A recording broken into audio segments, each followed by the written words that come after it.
حامد اسماعیلی، تنظیم امیر علیخانی، ضبط استودیو تکنیک.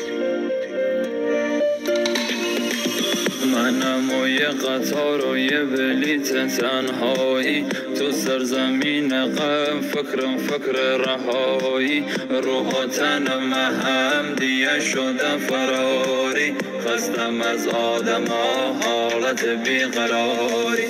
چرا بایی که رفتی هنوزم قلب مایی، چی ازش میمانه آب بگیرم ماهی، با هم باشم نمیان کن بسته اید و راهی، هرچی ظلم دنیا بود سرم آمد خدایی.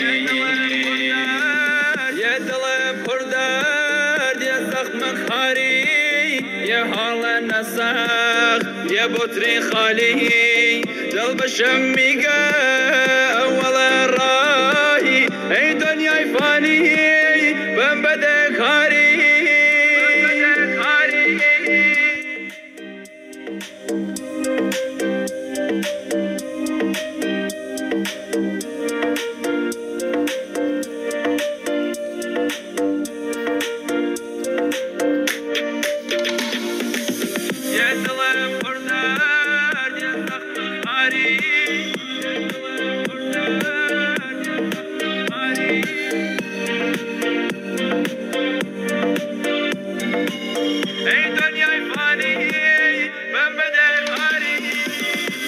دودی اتاق مکسقت کتام دیوار، دلم را خمس زیدن مریض کفتم بی حال، آسمانم خرابی پله کف مخوار، عشقم و دستم چیه مریض کفتم بی حال. یادت هوت یا پیم بی تو سختن یک ذری، من و تو گذشتم خدا ولید بگذاری، هر جاشم فکرتونه لامسته و شورنگی، طلوع غمای بی تو زندگیم لنگی،